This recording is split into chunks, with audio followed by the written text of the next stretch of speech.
Le Louvre, le plus grand musée du monde au cœur de Paris. 72 000 mètres carrés de surface d'exposition aménagée à l'intérieur d'un palais construit sur 800 ans. Le palais raconte des siècles d'histoire. Ces murs font partie des collections du musée. Un musée bâti sur un palais, c'est unique. Et pour cause, c'était la résidence des rois. Depuis le XIIe siècle, les souverains de France ont édifié un château, puis un palais, le plus grand d'Europe. 210 000 mètres carrés de surface, l'équivalent de 30 terrains de football. Le Louvre, c'est un morceau de ville. C'est beaucoup plus qu'un bâtiment. C'est ça qui en fait sa grandeur et aussi sa difficulté. Un vaste domaine palatial avec des pièces aux dimensions hors normes. 460 mètres pour la grande galerie et 30 mètres de hauteur pour le salon de nom. Du Moyen-Âge au XXIe siècle, le Louvre s'est transformé au rythme des régimes successifs et des styles architecturaux bien différents. Au fur et à mesure qu'on reprend les travaux, il faut à la fois modifier et en même temps s'intégrer dans un système existant, ce qui est très compliqué pour les architectes. Pour répondre aux rêves de grandeur et de beauté des souverains, les architectes utilisent les dernières techniques et des matériaux innovants. Pour le Louvre, à chaque génération, on veut ce qu'il y a de mieux. Le Louvre a, suivant l'époque, été à la pointe de la modernité. Comme pour le premier château du Louvre, la pyramide, devenue le symbole du musée dans le monde entier, est le résultat d'une prouesse technologique et architecturale sans précédent. La structure de la pyramide est totalement innovante. Ce type de structure n'existait pas auparavant. Le Louvre, c'est ça, c'est cette audace architecturale au service du patrimoine. L'histoire du Louvre est celle de ses métamorphoses. Un chantier hors norme, ponctué de révoltes et de tragédies. Une aventure architecturale dont voici les coulisses.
Aujourd'hui, le Louvre, ce sont 10 millions de visiteurs qui déambulent dans un dédale de salles et de couloirs.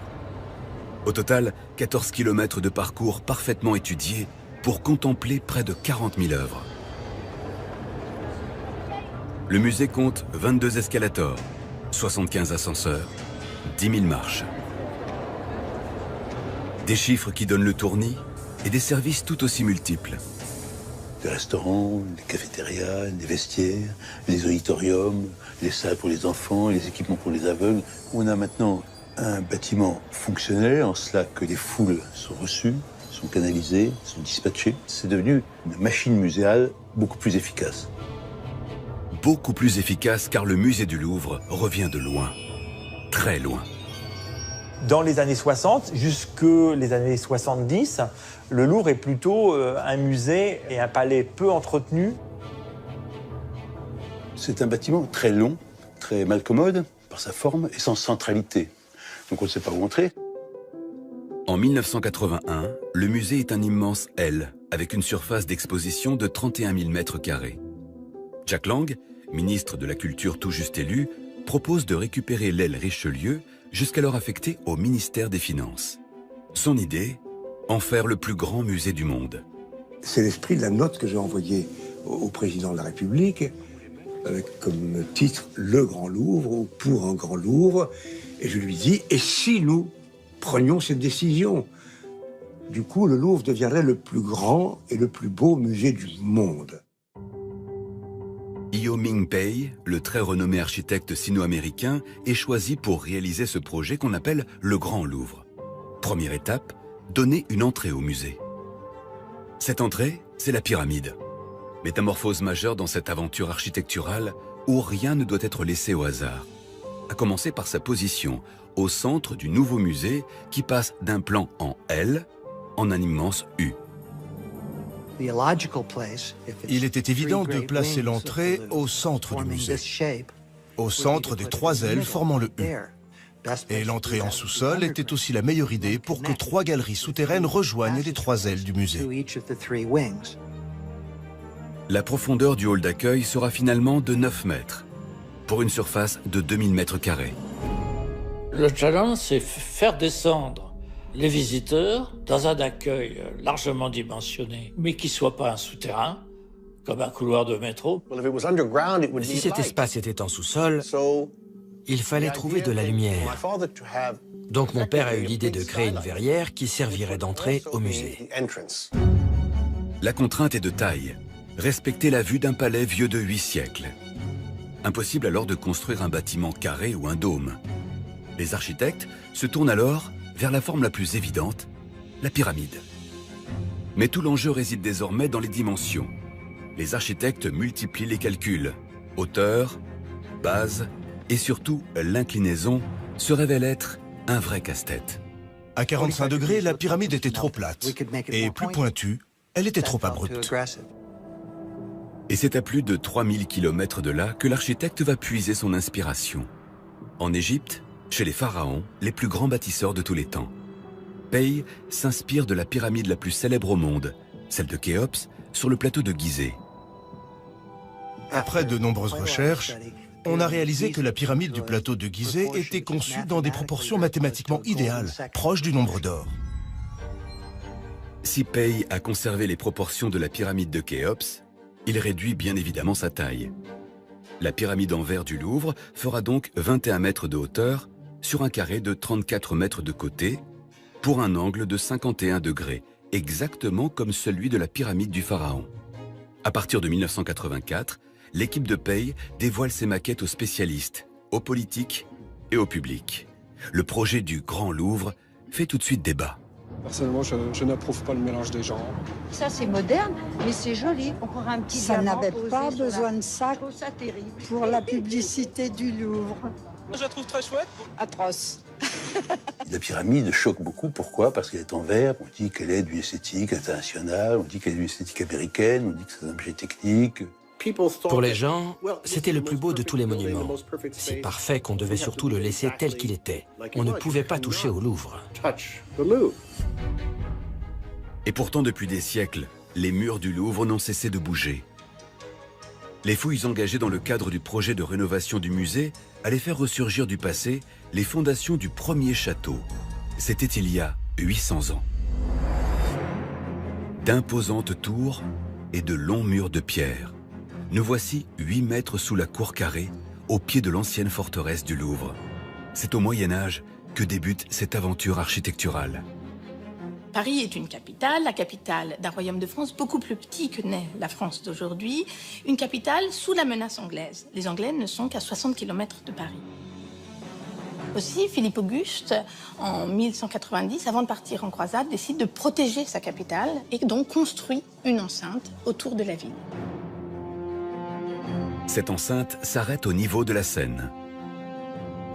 Sur la rive droite, le roi fait alors édifier une forteresse pour renforcer ce point fragile de la muraille et bloquer l'entrée des assaillants. Ce premier château du Louvre n'est pas du tout une résidence pour le roi.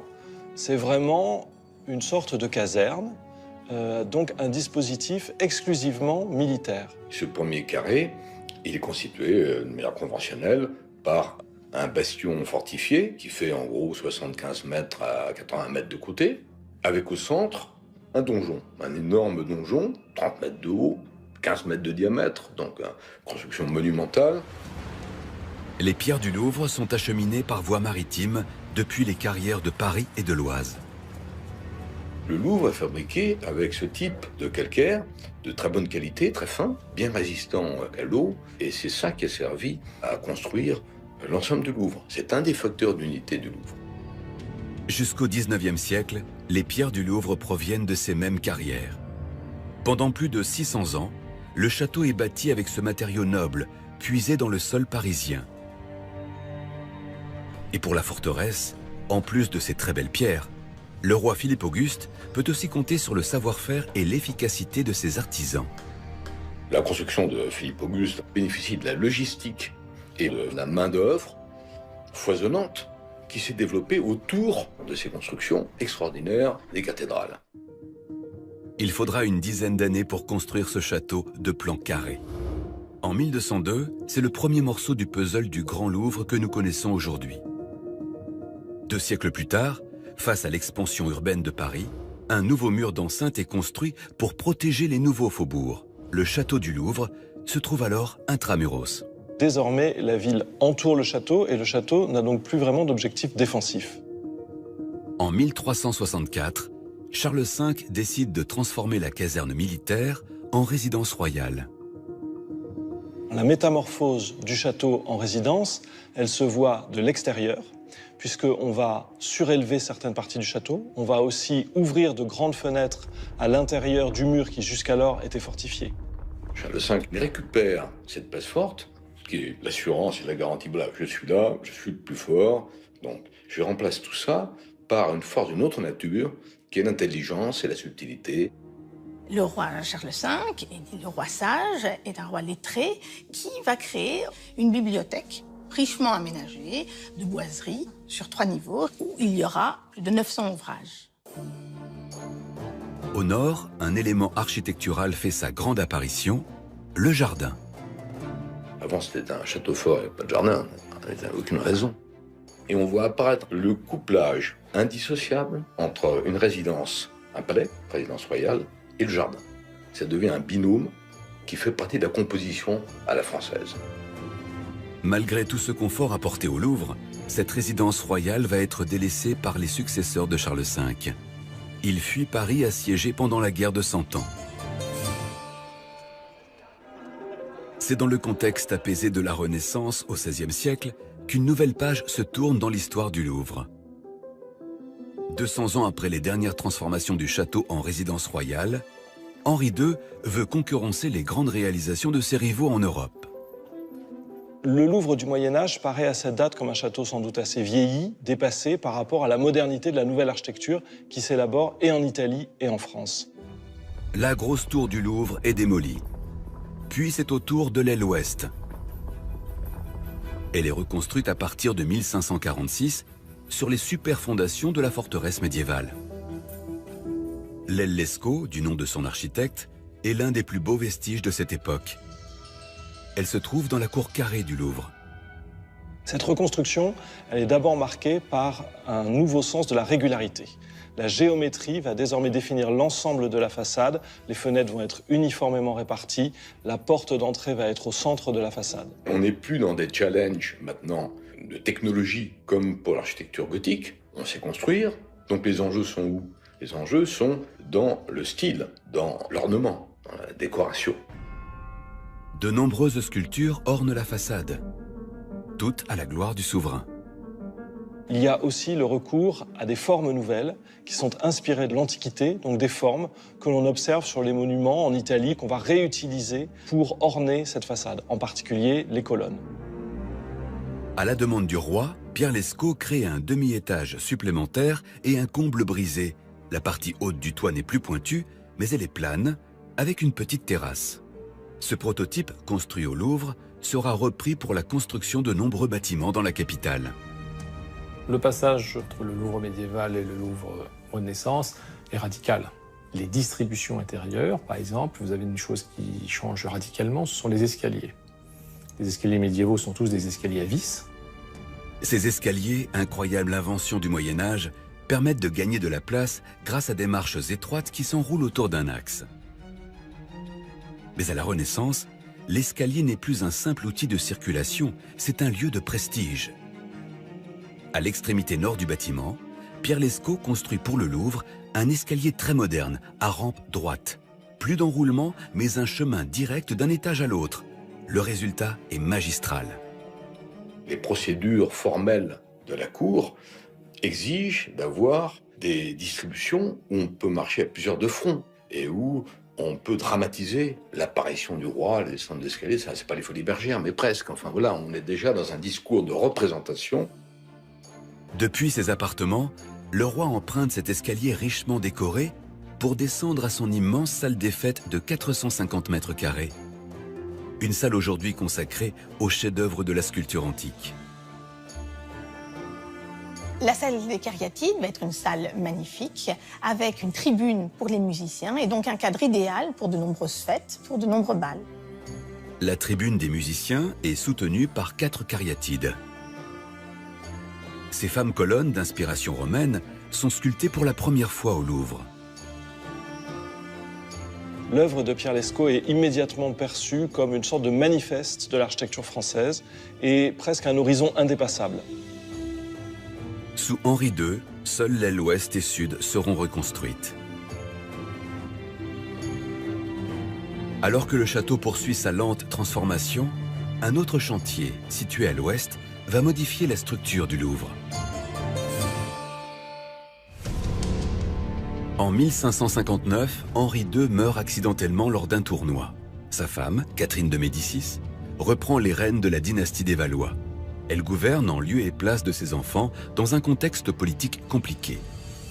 C'est le début des guerres de religion, la royauté est contestée et la reine va vouloir marquer la présence des rois dans la capitale. C'est la raison pour laquelle elle va acheter des terrains à 500 mètres environ à l'ouest du Louvre. Face au château du Louvre, la reine-mère se fait construire un palais. Il est complètement indépendant puisqu'il est situé de l'autre côté de l'enceinte de Charles V. Sa nouvelle résidence, édifiée sur une ancienne fabrique de tuiles, donnera le nom à son palais, les Tuileries. Il est doté d'un immense jardin qui existe encore aujourd'hui. Le jardin est très grand, puisqu'il fait 300 mètres de côté. Et du coup, le palais qui est prévu devant ce jardin doit faire la même longueur. C'est un changement de taille considérable par rapport à ce qui existait jusqu'alors sur le site du Louvre, puisque la façade de Lescot mesure seulement 60 mètres. Par ce geste inaugural, elle va changer l'échelle du site. La construction des Tuileries n'est pas terminée que les guerres de religion entre les catholiques et les protestants sévissent dans la capitale. Catherine de Médicis tente d'apaiser les tensions en organisant des festivités dans son château voisin, le Louvre. Le Louvre est un lieu de fête, de loisirs, mais aussi un lieu où des événements tragiques se déroulent. Et en particulier, le jour de la Saint-Barthélemy, le 24 août 1572.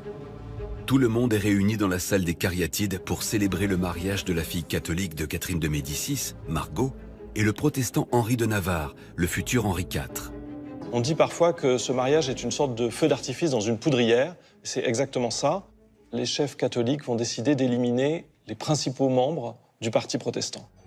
La situation va très vite dégénérer et dépasse les portes du Louvre pour devenir une véritable tuerie populaire.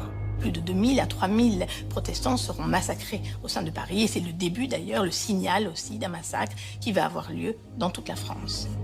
Les murs du Louvre résonneront longtemps des cris et des hurlements de cette nuit d'horreur.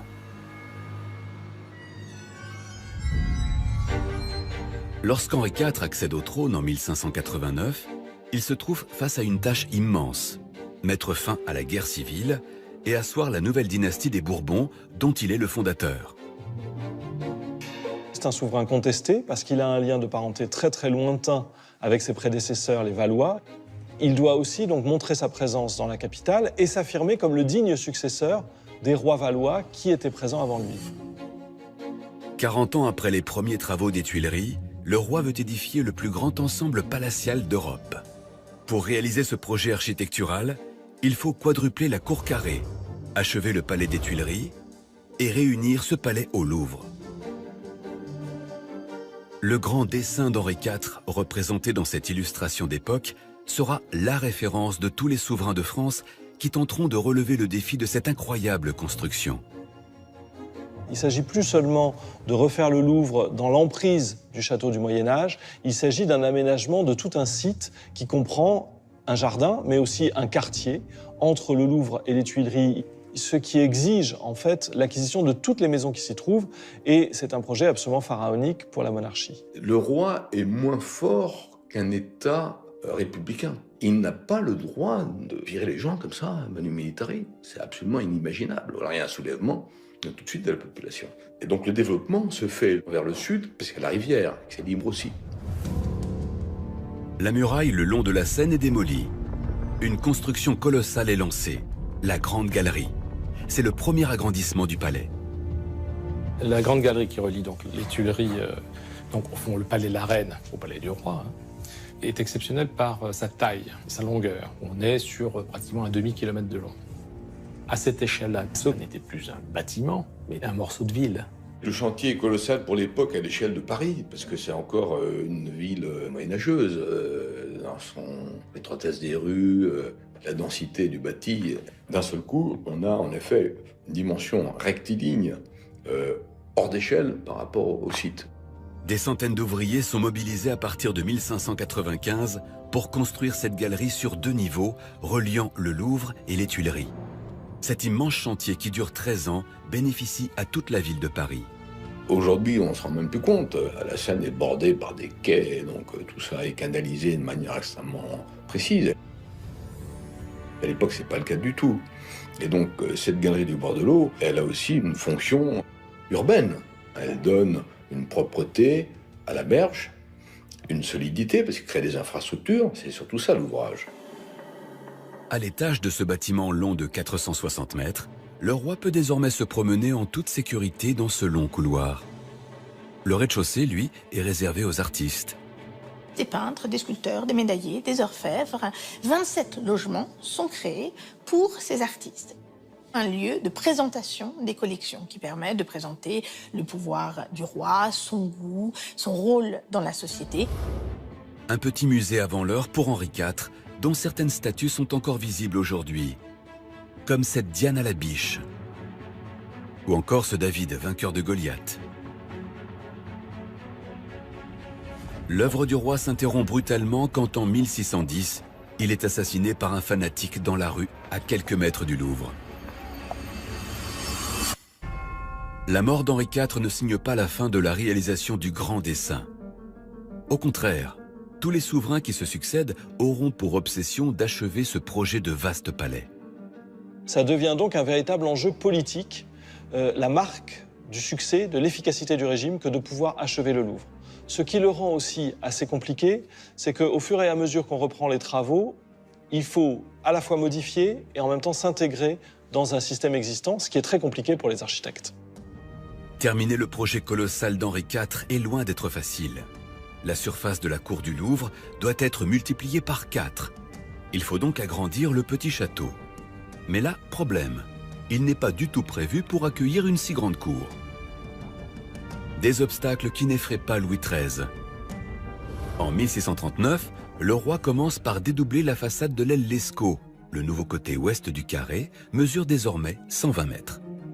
On ne veut pas détruire l'unité et la beauté du modèle Lescaut, on va le dédoubler. Mais si on dédouble, on crée un linéaire trop long, monotone. Comment faire cette duplication de manière intelligente? Jacques Lemercier, l'architecte en charge de l'agrandissement du château, imagine donc au centre un pavillon. On crée un nouvel axe de symétrie, et donc il va inventer le modèle du pavillon central, beaucoup plus haut. 45 mètres de hauteur, c'est le point culminant du Louvre. Ce nouveau pavillon apparaît pour certains comme le successeur en quelque sorte du donjon du Moyen-Âge, qui a disparu. Par ailleurs, ce donjon est couvert par un dôme particulier puisque son plan est carré, il y a donc des arêtes sur 4 des côtés, et ce dôme va devenir un véritable modèle de l'architecture royale. À la mort de Louis XIII en 1643, seule l'aile ouest de la cour carrée sera terminée. Mais les transformations engagées annoncent déjà les grandes réalisations de son fils, Louis XIV, l'un des plus grands bâtisseurs du Louvre.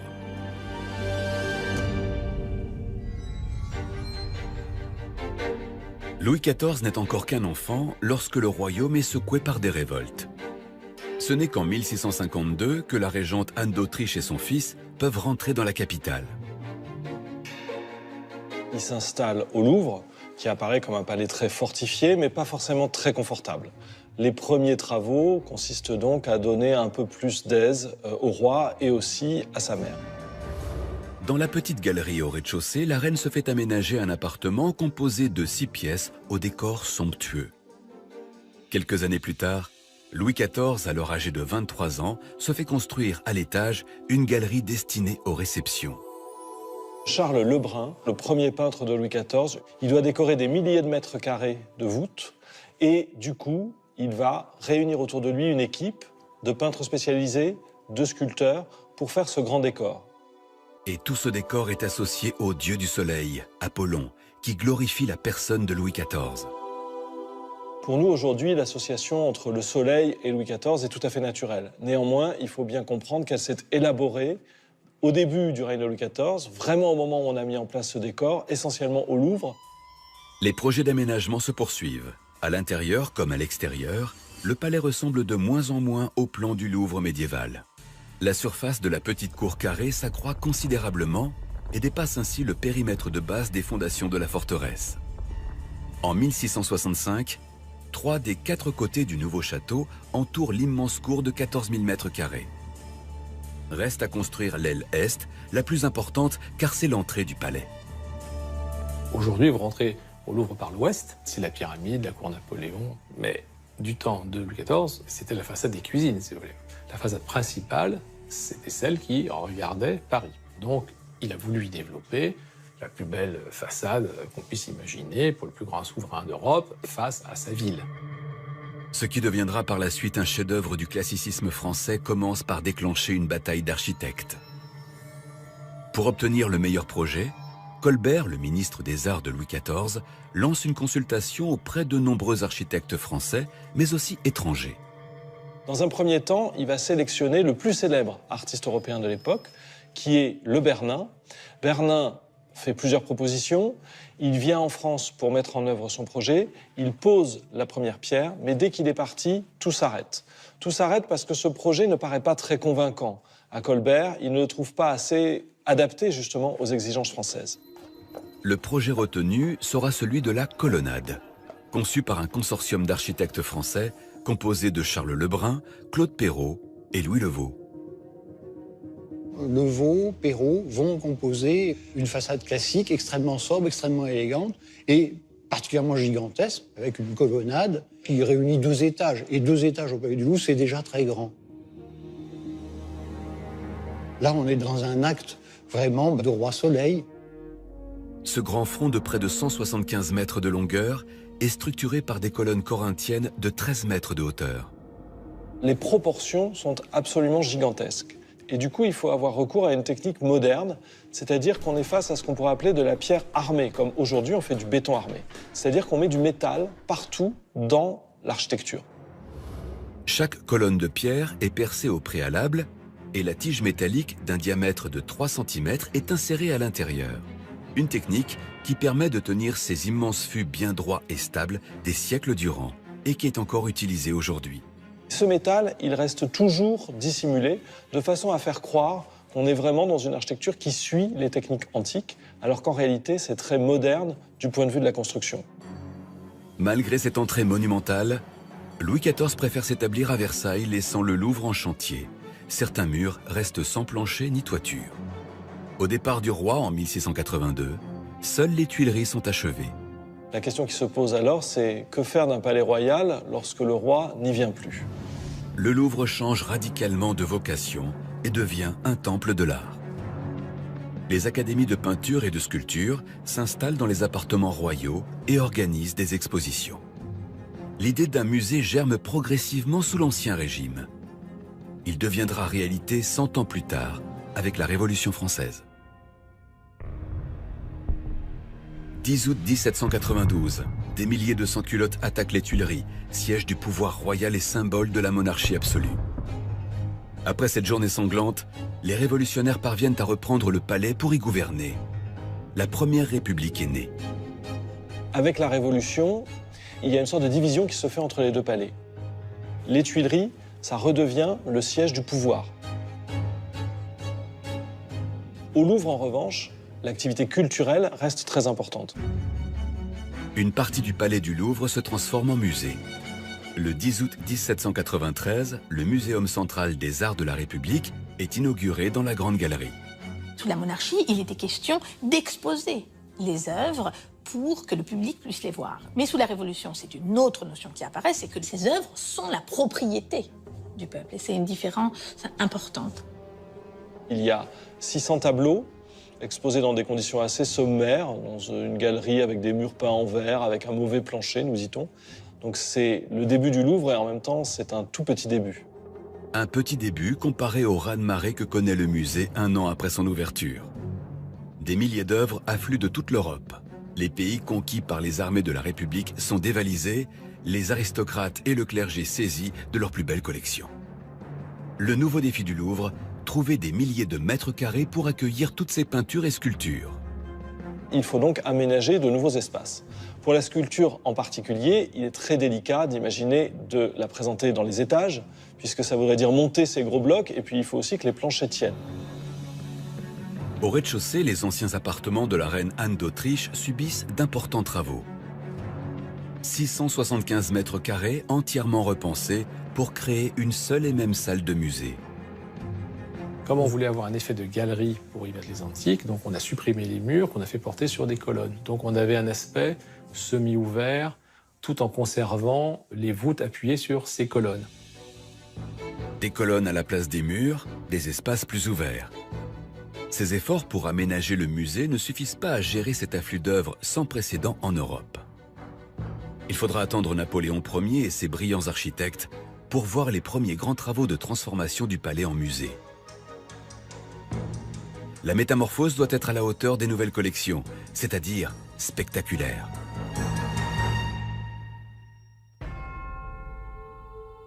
En 1804, Napoléon Bonaparte devient empereur des Français.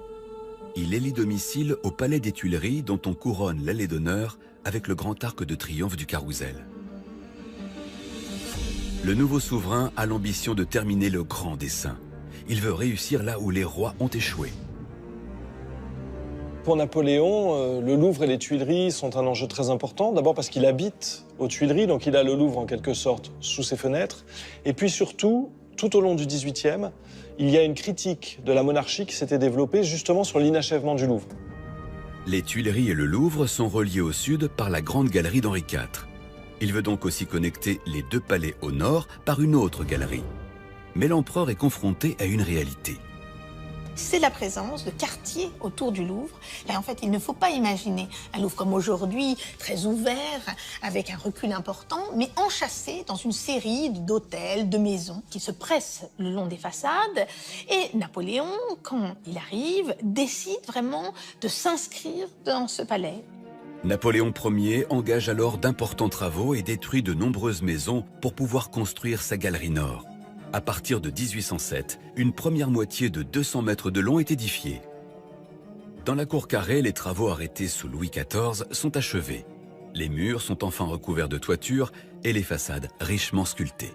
Les travaux qui sont menés au début du XIXe siècle vont avoir un impact majeur sur l'histoire architecturale du palais.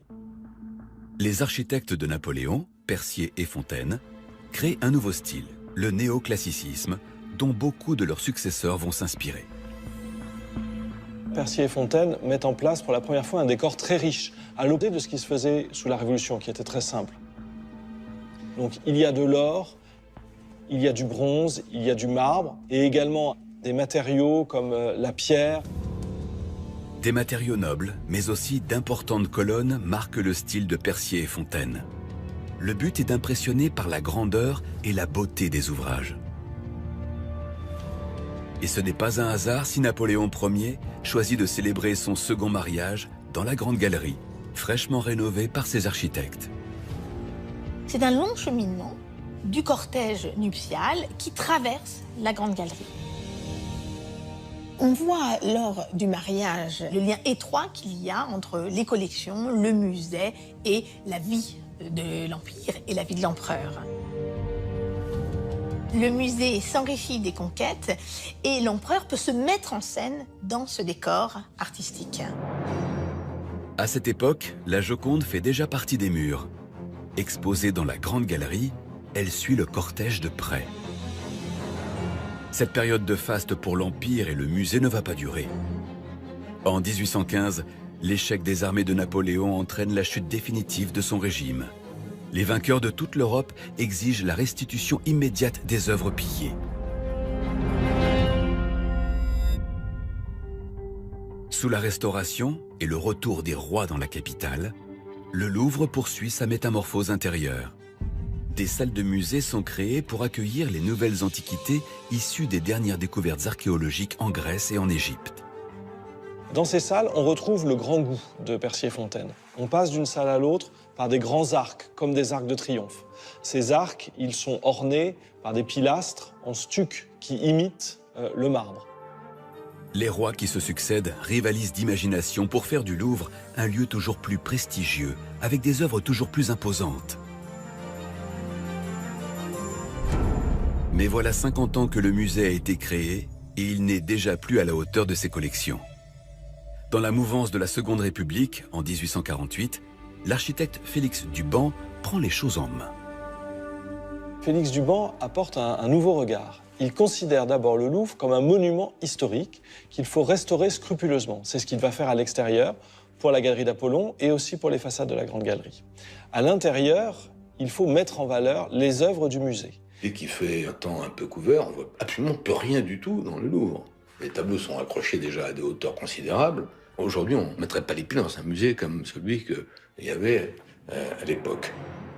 Félix Duban met alors en place une nouvelle muséographie. Il restaure le salon carré et la salle des 7 cheminées. Les principes sont les mêmes dans ces deux espaces. Il faut d'abord une belle lumière. Pour cela, la lumière doit venir d'en haut. C'est ce qu'on appelle le triomphe de l'éclairage zénital. Et pour éclairer les plus grands chefs-d'œuvre grâce à la lumière naturelle, Duban fait installer des verrières. Véritable prouesse architecturale dans ce type de salle de 300 mètres carrés, où la hauteur sous plafond atteint 17 mètres. Du jamais vu dans un musée. C'est une salle dans laquelle on pourrait mettre un immeuble haussmannien, puis c'est très considérable. Et il a habillé l'intérieur d'un grand décor d'inspiration fortement républicaine. La Deuxième République, qui très vite est remplacée par le Second Empire. Un nouveau régime aux mains de Napoléon III, le plus grand bâtisseur du Louvre.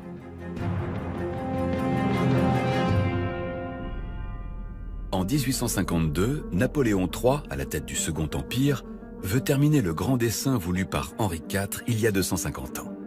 Il souhaite faire du Louvre un immense palais avec un musée à la hauteur de ses collections. Il a un projet ambitieux, terminer l'aile nord commencée par Napoléon Ier. Il va multiplier les espaces pour y loger aussi bien la vie de la cour, aussi bien la vie du gouvernement et bien sûr la vie du musée qui ne cesse d'augmenter. Les délais sont courts. Le gros œuvre doit être achevé pour la première exposition universelle qui a lieu à Paris dans 3 ans. Pour relever ce challenge, l'empereur confie les travaux aux architectes Visconti, puis Le Fuel. Lui, il va réussir là où les autres ont échoué. Ça, c'est rendu possible par la grande santé économique de la France à ce moment et aussi par l'industrialisation qui commence dans l'architecture et qui va permettre de gérer très vite un énorme chantier. Avec l'arrivée du chemin de fer, les pierres du Louvre sont pour la première fois acheminées d'une carrière plus lointaine, en Lorraine. 3000 ouvriers se relaient jour et nuit, 7 jours sur 7, pour bâtir les derniers morceaux du puzzle. Ces deux palais qui avaient été édifiés de manière totalement séparée, totalement indépendante, puisqu'il y avait des quartiers de Paris très développés entre les deux, finalement se retrouvent réunis, et ça, c'est un petit miracle. Les dernières maisons sont rasées, 2 ailes sont créées. Le Louvre se ferme sur lui-même, en son centre, la cour Napoléon. Comme ses prédécesseurs, l'architecte Le Fuel doit intégrer son nouveau Louvre avec l'architecture des siècles passés. La cour Napoléon a posé beaucoup de problèmes aux architectes, puisqu'il faut donc quand même s'harmoniser avec ce qu'on appelle le Vieux Louvre. C'est la raison pour laquelle, sur les nouveaux bâtiments, on va continuer à trouver des grands pavillons avec des dômes. On va aussi reprendre le langage général de la vieille façade de la cour carrée. Les sculptures et les fenêtres de l'aile Lescaut, les cariatides du pavillon Le Mercier se retrouvent ainsi reproduites dans la cour Napoléon. Au premier étage, Le Fuel ajoute 86 sculptures, les grands hommes qui ont marqué la France. Par le biais des grands hommes des sciences et des arts, on va incarner aussi bien les monarchistes que les républicains, que les partisans de l'Empire. Tout le monde doit se retrouver dans ces modèles. Si le gros œuvre est achevé en 1855, il faut désormais meubler les 21 000 mètres carrés supplémentaires. Le Fuel commence ce programme herculéen par la construction d'escaliers monumentaux.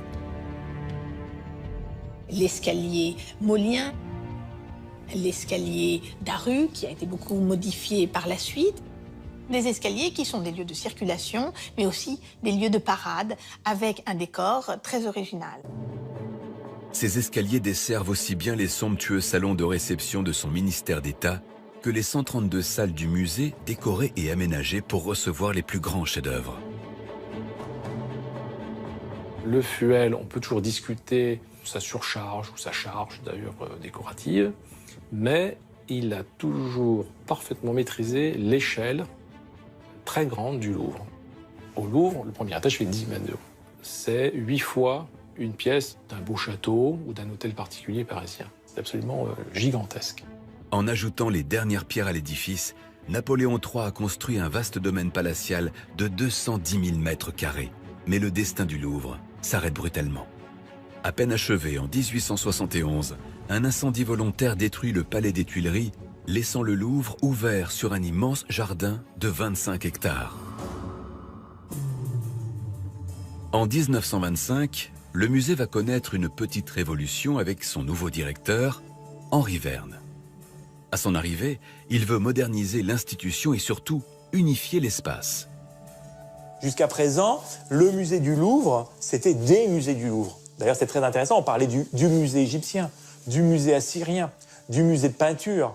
On avait individualisé au point d'ailleurs qu'il y avait une multiplication d'entrées.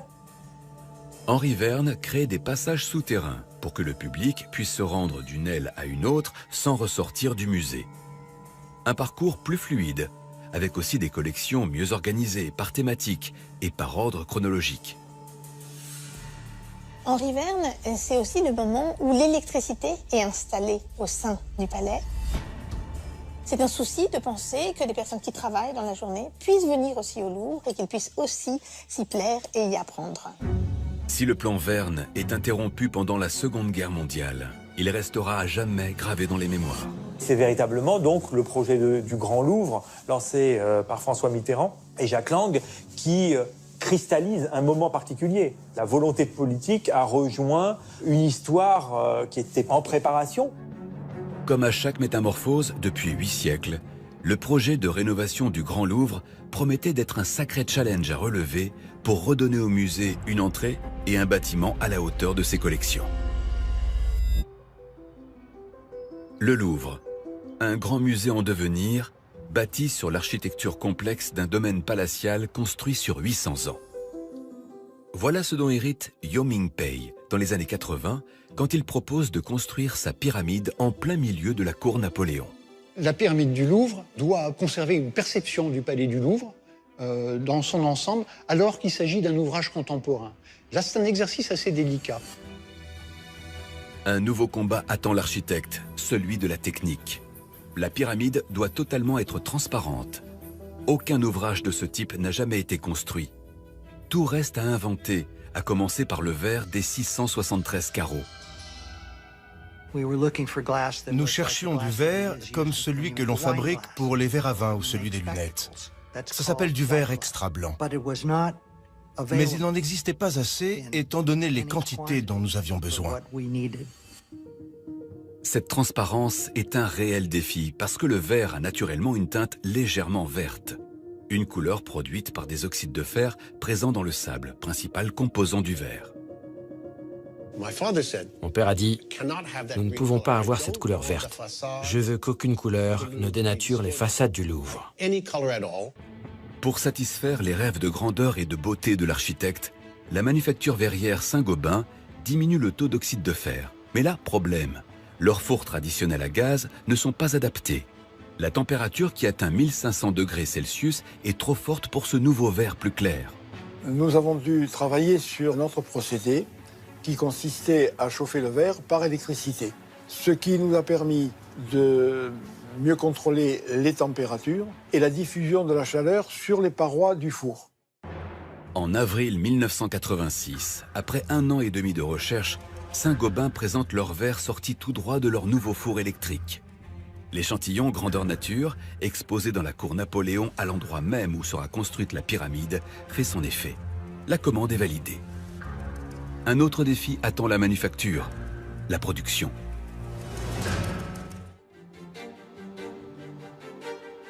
Décembre 1986, Saint-Gobain lance la fabrication de 673 vitrages que compose la pyramide. Nous sommes dans une industrie lourde. On fabrique des verres en plateau. Alors que là, on nous a demandé vraiment de fournir des pièces. Des pièces finies, façonnées, comme un orfèvrerie. Pour répondre aux super exigences de l'architecte, les ouvriers scrutent les 3800 mètres carrés de vitrage. Dans un premier temps, les plateaux qui étaient transparents ont été placés sur des socles pour voir s'il y avait des défauts, pour examiner un contrôle très sérieux. Les plateaux sont ensuite découpés en losanges de 3 mètres par 1,90 m, puis collés 2 par 2 par un léger film plastique pour créer un double vitrage. Il était exigé un matériau de sécurité, c'est-à-dire un verre feuilleté. En cas de bris des vitrages, les verres restent collés les uns aux autres, comme les pare-brises de voiture actuellement. Le nouveau losange double vitré d'une épaisseur de 21,5 mm est ensuite collé et non vissé sur un cadre en aluminium. C'était encore un procédé innovant à cette époque et qui permettait d'avoir des façades parfaitement lisses. Poids total de ces 673 cadres de verre et d'aluminium, 105 tonnes. 105 tonnes qu'il faut donc supporter. Un nouveau challenge technique attendait les équipes de Paye, la structure de la pyramide. L'architecte souhaite que sa pyramide ne cache pas la vue du palais du Louvre. Si le verre extra blanc peut répondre à cette exigence, il faut aussi réfléchir à la structure de la verrière. La structure de la pyramide est totalement innovante. Ce type de structure n'existait pas auparavant. L'équipe de Paye se tourne vers une charpente en acier inoxydable, matériau léger et solide par excellence. Il existait des systèmes plus simples pour faire la structure de la pyramide, mais on aurait eu l'impression d'une prison avec de larges barres de fer. Et ce que nous recherchions, nous, c'était un espace aéré. Ça a été une étude très difficile, dans un contexte où on avait des ordinateurs, des capacités de calcul, mais c'était quand même l'informatique de la fin des années 80. À l'intérieur de la verrière, la structure reprend le maillage en forme de losange. Les câbles tendus et les barres perpendiculaires au vitrage permettent de supporter l'incroyable poids des losanges de verre. Pour mettre au point ce système, les ingénieurs se sont inspirés d'une technologie issue du nautisme. Nous avons réussi à développer le même système que celui qui permet de tenir le mât d'un bateau. Vous avez une barre qui est maintenue et des câbles très fins qui l'empêchent de basculer. Le tout étant tenu en tension. Avec cet ingénieux système appliqué à sa pyramide, l'architecte a réussi l'impossible pari d'une structure solide et transparente à la fois. En janvier 1988, la structure d'acier de 95 tonnes, montée en 9 mois, pouvait recevoir les 105 tonnes de losanges de verre et d'aluminium. La pyramide, taillée comme un diamant dans la cour Napoléon, fait désormais partie du décor. La pyramide du Louvre, c'est cette audace architecturale au service du patrimoine. Sous la pyramide, la construction d'un vaste hall d'accueil donne enfin au Louvre un cœur et un poumon. Sur 9 mètres de profondeur, ces murs sont habillés de pierre comme les fondations du palais qui l'entoure. Nous voulions utiliser des matériaux en lien avec ceux qui avaient servi à construire Paris et le palais du Louvre. J'ai passé une année à rencontrer des spécialistes dans les carrières de France, à la fois en Bourgogne et dans le Chablis, pour trouver la pierre parfaite, tout simplement belle, massive et qui durerait longtemps, très longtemps. Le plafond, en béton blanc et lisse, a été réalisé avec les mêmes exigences. 1 an et demi d'essais ont été nécessaires pour trouver la bonne recette. Nous avons créé un mélange spécial dans lequel nous avons utilisé de la poudre de pierre issue de la même roche que celle utilisée pour édifier les murs. C'est ce qui donne cette couleur. Et nous avons utilisé du ciment blanc pour que la couleur reste immaculée. Dans cet antre de l'art, le maître des lieux continue de jouer avec les formes géométriques. Les lignes droites des escalators s'opposent à la spirale de l'escalier qui s'enroule autour d'un ascenseur cylindrique. Yao Ming nous a dit « Je ne veux pas que le mécanisme soit apparent ». Donc nous avons dû inventer un ascenseur encore jamais imaginé. Pour répondre aux exigences de Pei, les ingénieurs conçoivent un ascenseur sur le principe d'un piston qui s'enfonce à 13 mètres de profondeur. Les constructeurs ont dû creuser un puits large et profond. Un puits étanche avec un piston qui en sort progressivement. Il y a une plateforme au bout de ce piston qui monte et vous transporte comme par magie à l'étage. Une petite plateforme sort automatiquement du piston et crée une passerelle. C'était un tour de force. En position haute, l'ascenseur occupe le noyau central de l'escalier. Mais quand la plateforme redescend au niveau du hall d'accueil, il disparaît entièrement. Parée de ses plus beaux attributs, la pyramide du Louvre ouvre ses portes le 29 mars 1989. C'était un moment festif et agréable. Et je me disais au fond de moi que la pyramide était en réalité la partie émergée d'un iceberg encore plus important.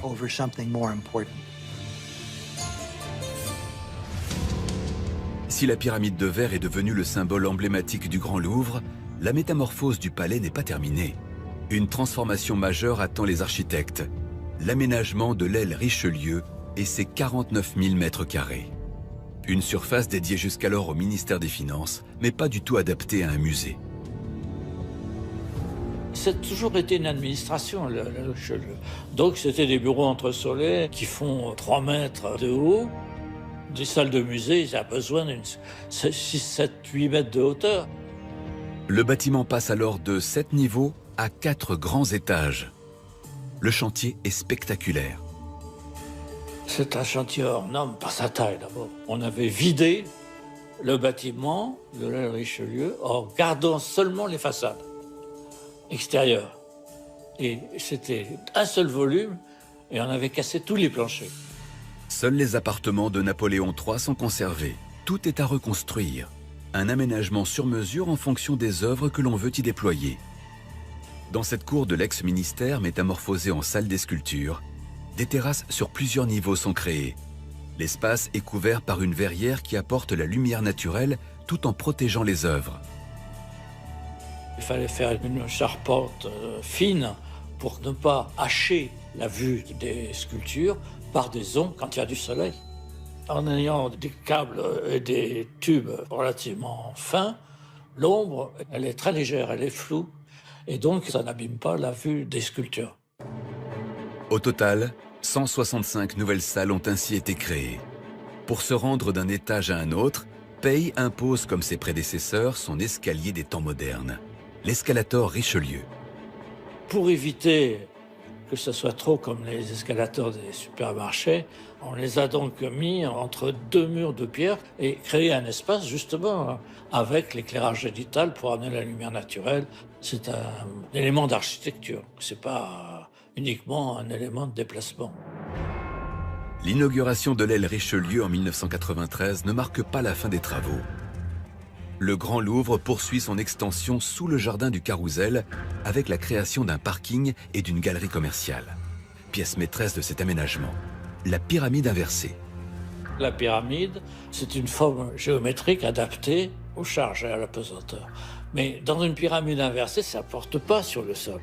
Donc la structure, à l'inverse de la pyramide de l'entrée, où ça tient le verre, là, ça suspend le verre. Il faut tenir le verre parce que sinon, il tombe. Le chantier du Grand Louvre, c'est aussi le réaménagement du jardin des Tuileries. La restauration de 11 hectares de façade. la rénovation de l'école du Louvre et du musée des arts décoratifs.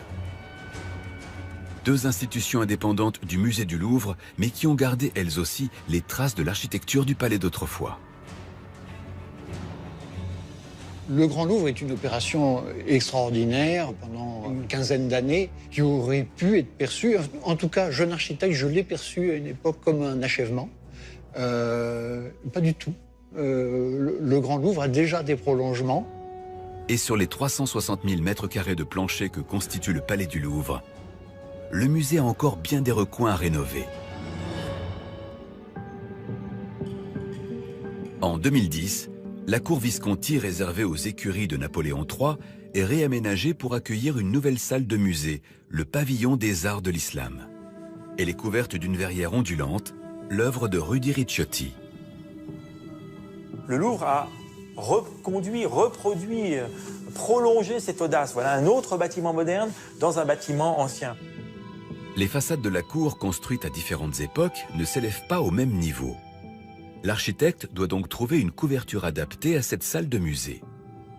Ricciotti a eu cette idée géniale, le tapis volant qui va finalement venir au sein de la cour, mais sans toucher les façades. Et donc l'objet, finalement, il vient s'intégrer avec une certaine humilité.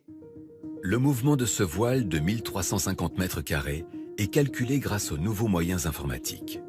Véritable prouesse technologique et architecturale, la structure en métal supporte 2350 triangles en verre. C'est l'architecture aussi du XXIe siècle, parce qu'on peut libérer son imagination, parce qu'on bénéficie d'outils informatiques qui permettent de réaliser les formes les plus folles. La verrière de Ricciotti est la dernière création contemporaine au sein du Louvre. Mais depuis 2014, 22 000 mètres carrés de surface ont déjà été rénovés. Le palais du Louvre reste un monument historique. Donc nous ne pourrons jamais nous contenter de construire des ouvrages neufs et contemporains. Il faut aussi très régulièrement s'attacher à restaurer les corps de bâtiments que nous ont laissés les siècles passés.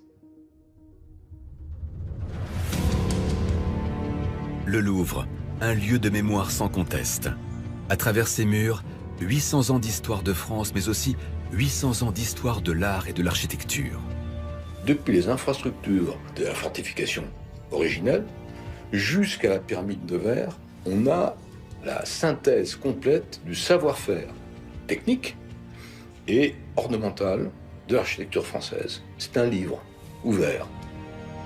En quête de place et de fluidité, le musée a creusé des galeries, fait tomber des murs, récupéré des pans entiers du palais, pari largement gagnant mais insuffisant.